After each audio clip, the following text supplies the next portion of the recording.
மாணவ கண்மணிகள் அனைவருக்கும் என் இனிய காலை வணக்கங்கள். மாணவ கண்மணிகள் அனைவரும் நலமாக உள்ளீர்களா? மாணவ கண்மணிகள் தங்களுடைய வழிபாட்டினை கூறிவிட்டீர்களா? நன்றி. நான் ஒரு நல்ல ஆசிரியர். நான் உங்களுக்கு தாயாகவும் தந்தையாகவும் இருந்த முறையான கல்வியை அன்புடன் போதிப்பேன். நான் ஒரு நல்ல ஆசிரியர்.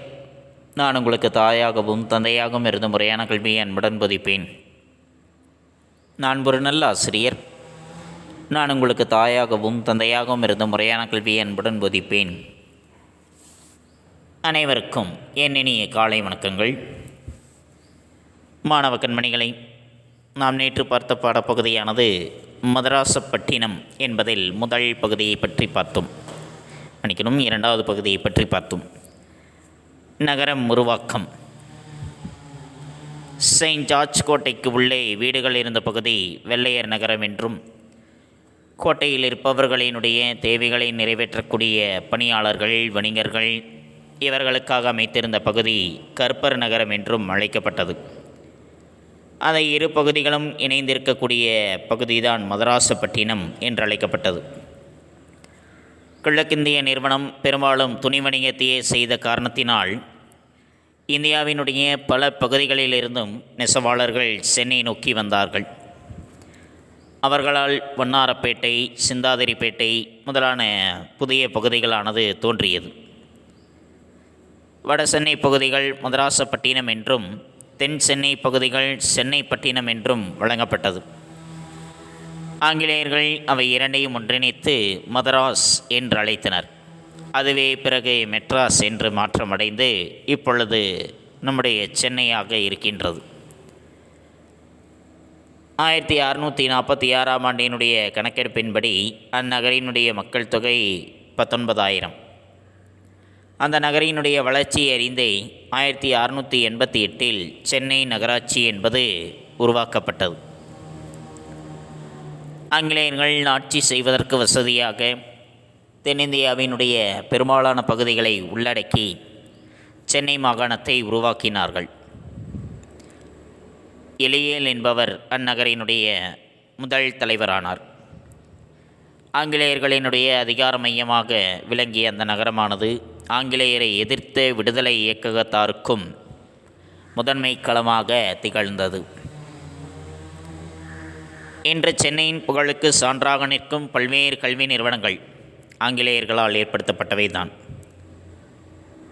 1715இல் உருவான புனித மேரி தேவாலய தர்மப்பள்ளி, 1812இல் சென்னை கோட்டை கல்லூரி, 1837இல் கிறித்தவ கல்லூரி, 1840இல் பிரசிடென்சி பள்ளி போன்றவை சென்னையின் கல்வி வளர்ச்சிக்கு பெரும் பங்காற்றியது. 1857ஆம் ஆண்டு உருவாக்கப்பட்ட சென்னை பல்கலைக்கழகம், 1914இல் தொடங்கப்பட்ட பெண்களுக்காக உருவாக்கப்பட்ட ராணி மேரி கல்லூரி, பச்சையப்பன் கல்லூரி, மருத்துவக் கல்லூரி, ஆசிரியர் பயிற்சி கல்லூரி, உடற்பயிற்சி கல்லூரி, கவின்கலை கல்லூரி என்று சென்னை நகரினுடைய கல்விக்கூடங்கள் பலவும் தமிழ்ச் சமூகத்தில் ஒரு பெரும் அசைவினை ஏற்படுத்தியது. சென்னை நகரினுடைய ஒவ்வொரு பகுதிக்கும் ஒரு வரலாறு இருக்கின்றது. அதனுடைய பண்பாட்டு அடையாளங்களை எண்ணிக்கையில் அடக்குவது மிக மிக கடினம். இந்திய சாரசாணி கட்டடக்கலை பாணியில் கட்டப்பட்ட பல கட்டடங்கள் இன்றும் சென்னையினுடைய பழமையை பறைசாற்றுபவையாக இருக்கின்றன. ஆவணங்களை முறையாக கையாளக்கூடிய பழக்கம் கொண்ட ஆங்கிலேயர்கள் உருவாக்கிய மெட்ராஸ் ரெக்கார்ட் ஆஃபீஸ் சாரசாணி கட்டட முறையில் அமைந்தது. அது இன்று தமிழ்நாடு ஆவண காப்பகம் என்று வழங்கப்படுகின்றது. தென்னிந்தியாவினுடைய வரலாற்றை அறிந்து கொள்வதற்கு பேருதவி புரியக்கூடிய எழும்பூர் அருங்காட்சியகம், புனித ஜார்ஜ் கோட்டை அருங்காட்சியகம் சென்னையின் அடையாளத்தை பேணுபவை. 1856இல் தென்னிந்தியாவினுடைய முதல் தொடர்வண்டி நிலையம் ராயபுரத்தில் அமைக்கப்பட்டது. அதன் பிறகு சென்னை மத்திய தொடர்வண்டி நிலையம், எழும்பூர் தொடர்வண்டி நிலையம் என்பவை உருவாக்கப்பட்டன. இன்று சென்னை என்பது வெறும் நகரம் மட்டுமல்ல, அது ஒரு நம்பிக்கை மையம். பல்வேறு விதமான நேரடி மறைமுக வேலைவாய்ப்புகள் அந்நகரினுடைய வளர்ச்சியில் பெரும் பங்காற்றுகின்றன. ஒரு நகரம் உலக புகழ் பெறுவதற்கு தொன்மை சிறப்புடையதாகவும், தொழில் வளம் பெற்றிருப்பதாகவும், சிறந்த குடிமக்களை கொண்டிருப்பதாகவும், துறைமுக வசதி இருப்பதாகவும், ஏற்றுமதி இறக்குமதி வணிகம் தொடர்ந்து நடைபெறுவதாகவும், நவீன தொழில்நுட்ப வசதிகளோடு மிளிர வேண்டும். அத்தகைய தகுதிகள் அனைத்தையும் பெற்ற நகரமாக நம்முடைய சென்னை மாநகரமானது விளங்கி வருகின்றது. இவற்றை பற்றித்தான் நாம் நேற்றைய பாடப்பகுதியில் கண்டறிந்தோம். மாணவ கண்மணிகளுக்கு நன்கு புரிந்திருக்கும் என எண்ணுகின்றேன். இன்று நாம் காண்பது தெய்வமணி மாலை, கவிதை பேழை. ராமலிங்க அடிகளார் இயற்றிய திருவருட்பாவில் இடம்பெற்றிருக்கக்கூடிய தெய்வமணி மாலை என்ற பாடலை பற்றித்தான் இன்றைய பாடப்பகுதியில் நாம் காண இருக்கின்றோம். பாடப்பகுதிக்குள் செல்வோமா மாணவர்களே? தங்களுடைய பாட புத்தகத்தில் பக்கமெண் 111 எடுத்துக்கொள்ளுங்கள். எடுத்துக்கொண்டீர்களா? நன்றி.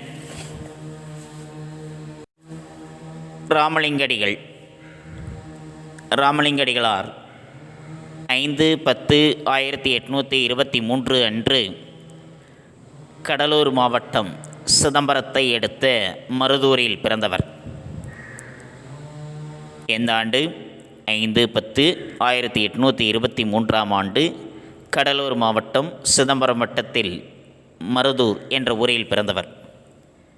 அவருடைய பெற்றோர் ராமையா பிள்ளை, சின்னம்மையார் ஆகிய இணையருக்கு மகனாக பிறந்தவர்தான் ராமலிங்கடிகளார். இவர் சிறு வயதிலேயே கவி பாடக்கூடிய திறன் பெற்றவராக விளங்கினார்.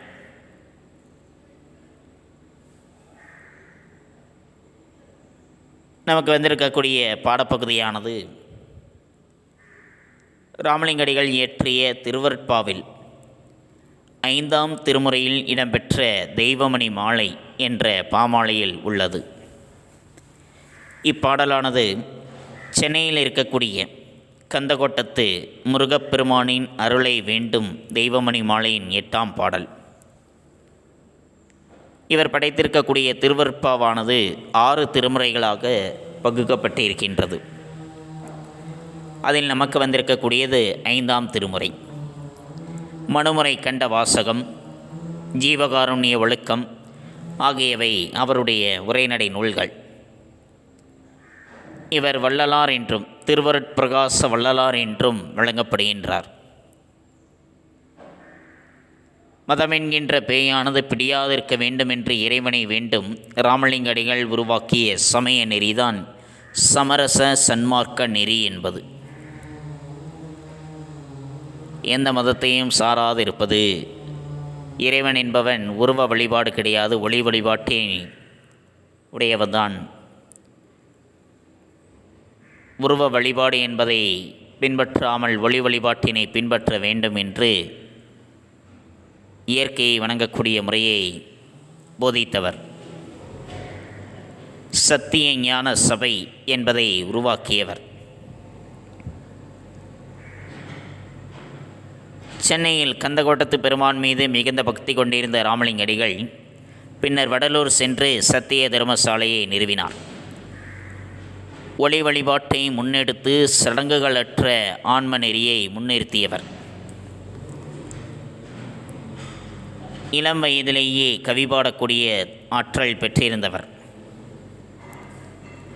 இம்மண்ணில் ஆன்மநேய ஒருமைப்பாடு எங்கும் தழைக்கவும் உண்மை நெறி ஓங்கவும் உழைத்தவர் ராமலிங்க அடிகளார். வாடிய பயிரை கண்டபோதெல்லாம் வாடிய அவ்வள்ளலினுடைய பாடல்களானது நம்முடைய உடலை உருக்கி உள்ளொளி பெருக்கக்கூடிய தன்மை உடையவை. திருவருட்பாவானது 6 திருமுறைகளாக பகுக்கப்பட்டிருக்கின்றது. திருக்குட்டல் அருள் குட்டல் பா என்பதுதான் திருவருட்பா. இறைவனினுடைய அருளை பெறுவதற்காக பாடப்பட்டது. வள்ளலார் பாடிய 5818 பாடல்களின் தொகுப்புதான் திருவருட்பா என்பது. இப்பாடல்கள் அனைத்துமே ஆசிரிய விருத்தத்தில், அதாவது ஆசிரியப்பாவில் அமைந்திருப்பவை. சத்திய ஞான சபை, சத்திய தர்மசாலை போன்றவற்றை நிறுவியவர். சத்திய தர்மசாலையில் அவர் ஏற்றி வைத்த நெருப்பானது இன்று வரை பலரினுடைய பசியை போக்கிக் கொண்டிருக்கின்றது.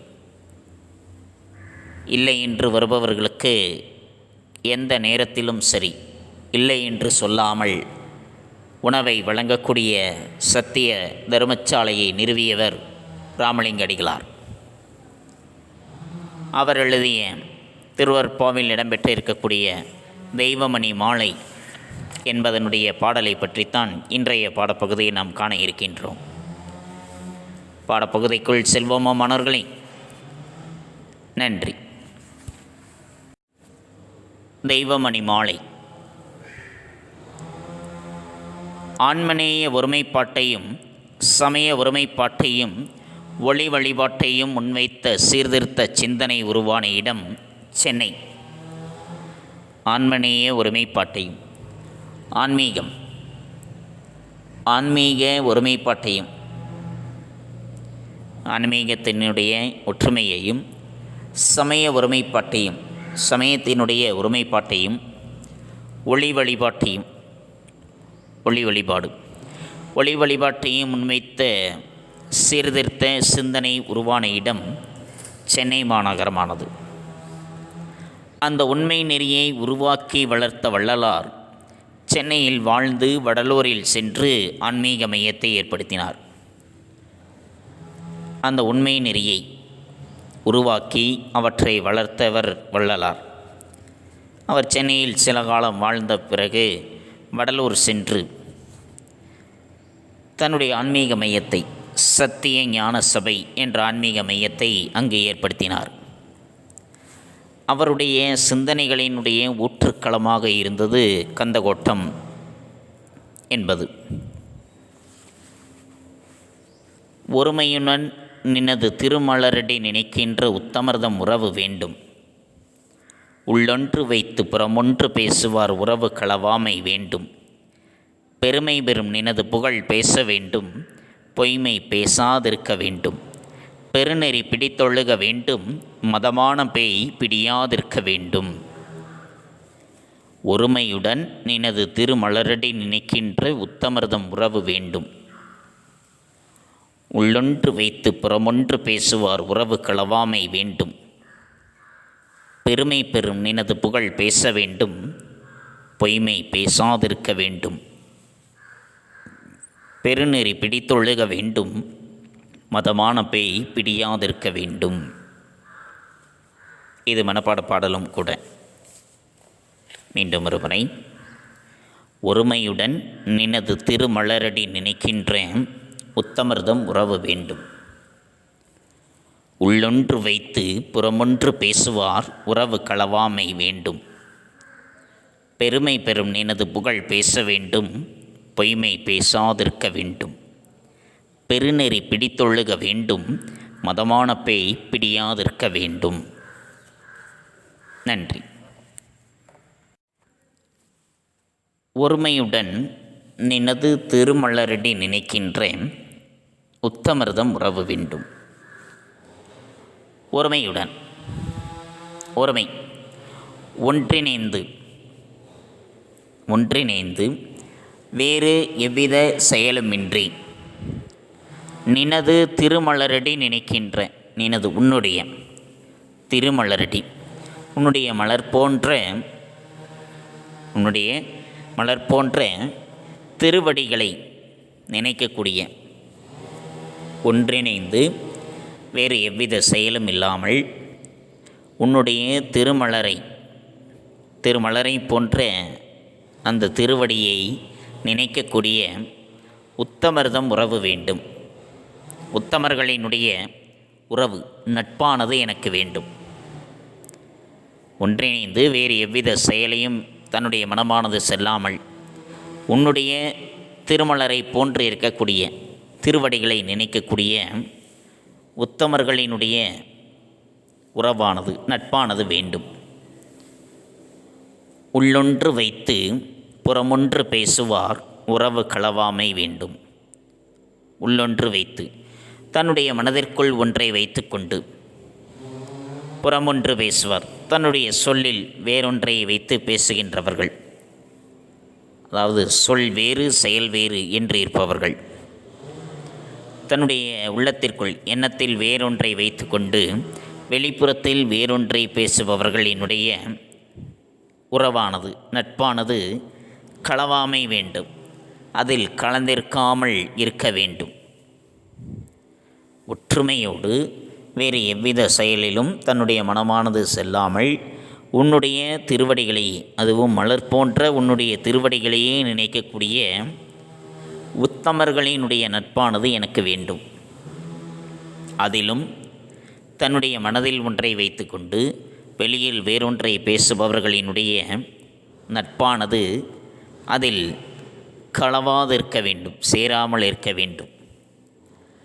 பெருமை பெறும் நினது புகழ் பேச வேண்டும்.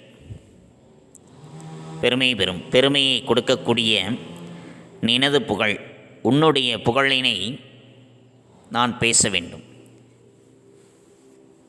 எனக்கு பெருமையை தரக்கூடிய உன்னுடைய புகழை பற்றி நான் பேச வேண்டும்.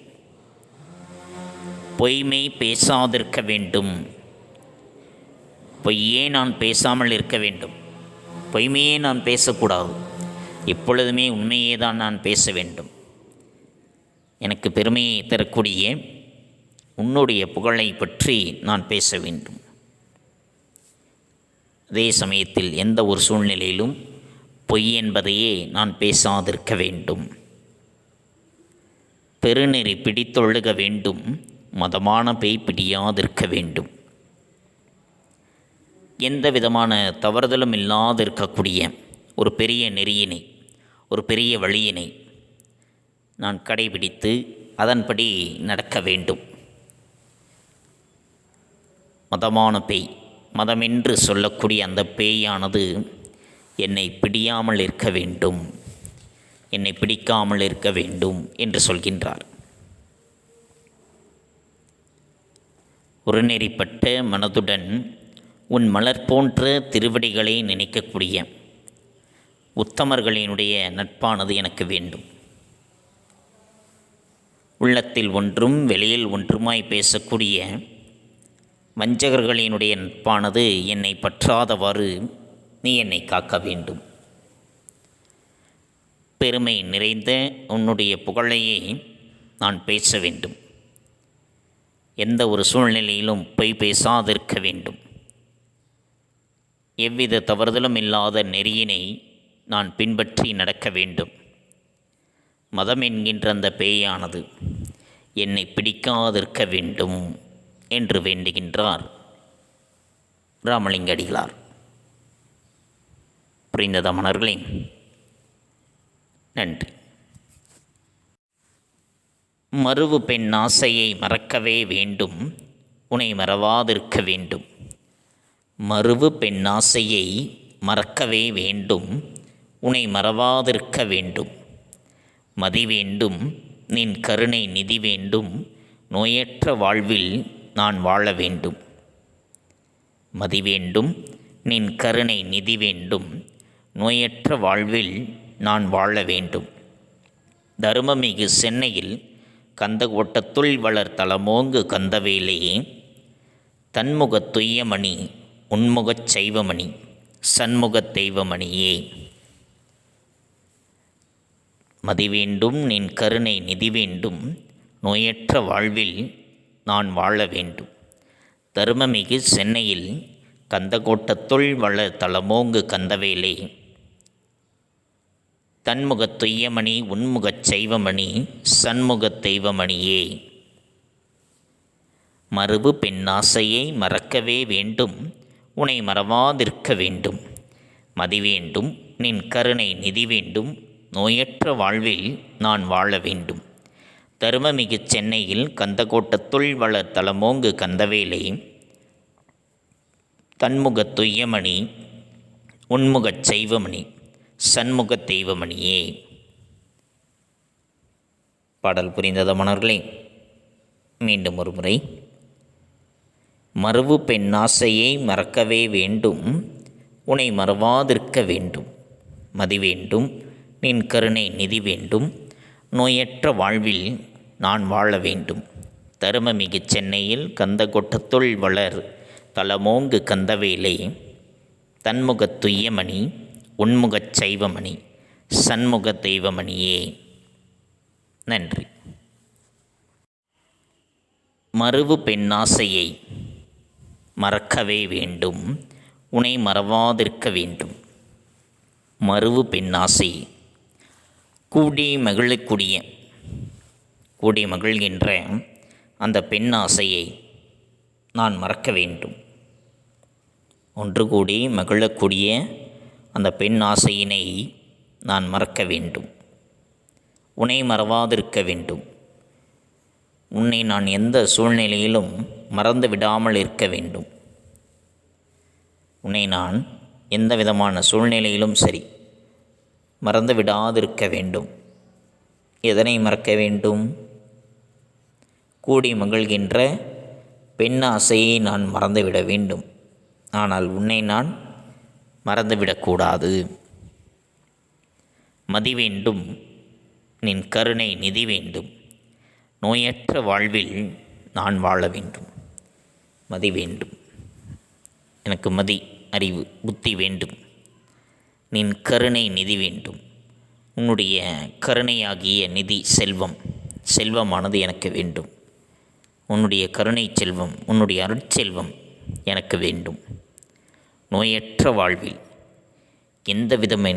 எந்த விதமான நோய் நொடியும் இல்லாதிருக்கக்கூடிய, எந்த விதமான நோய் நொடியும் இல்லாதிருக்கக்கூடிய ஒரு வாழ்க்கையை நான் வாழ வேண்டும். எவ்வித நோய் நொடியும் என்னை நெருங்கக்கூடாது. அப்படி நோய் நொடிகள் இல்லாத ஒரு உயர்ந்த வாழ்க்கையை நான் வாழ வேண்டும்.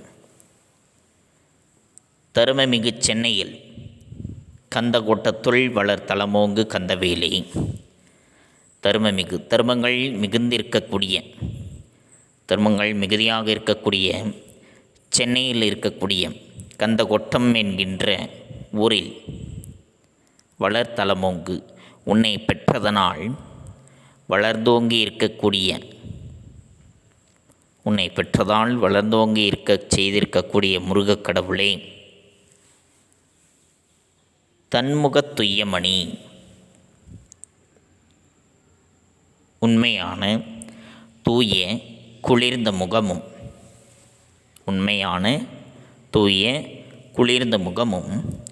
உன்முகச் சைவமணி, உன்னை உணர்ந்து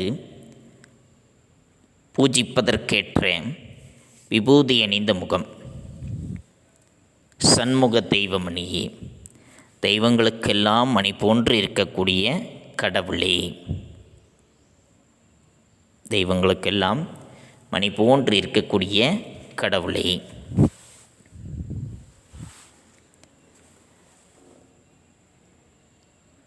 துறவுக்கு எதிரான பெண்ணாசையை என் மனமானது மறக்க வேண்டும். துறவரத்திற்கு எதிராக இருக்கக்கூடிய பெண்ணாசையை என்னுடைய மனம் மறக்க வேண்டும். என்றும் உன்னை மறவாதிருக்க வேண்டும்.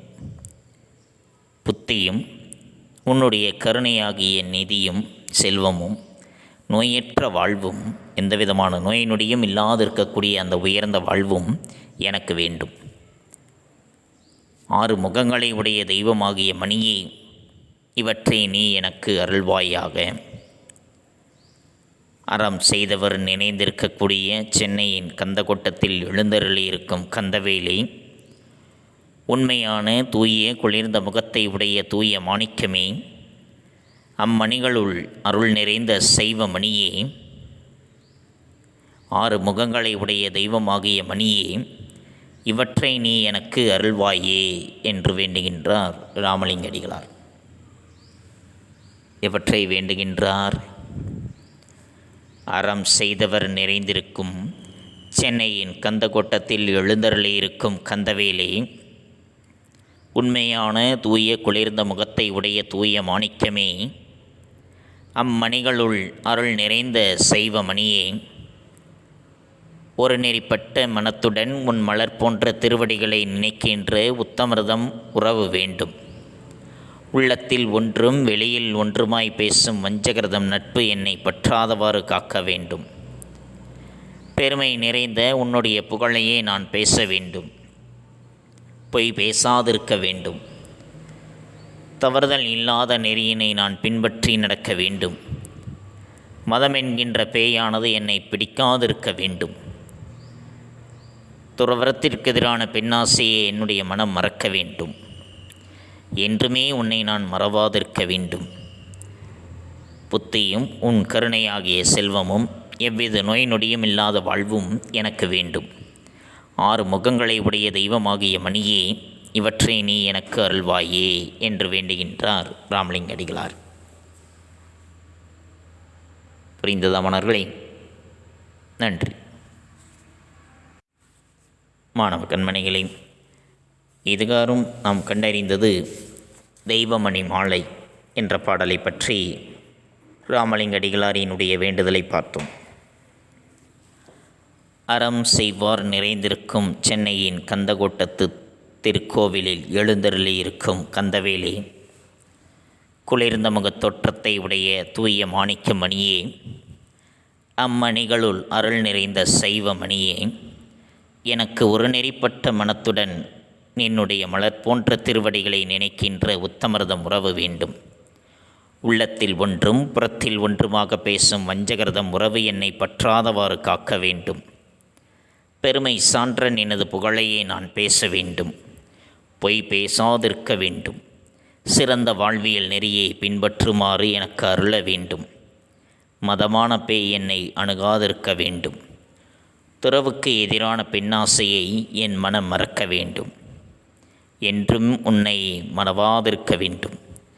மதியும் நின் கருணையாகிய நிதியும் நோயற்ற வாழ்வும் உடையவனாக நான் இருக்க வேண்டும்.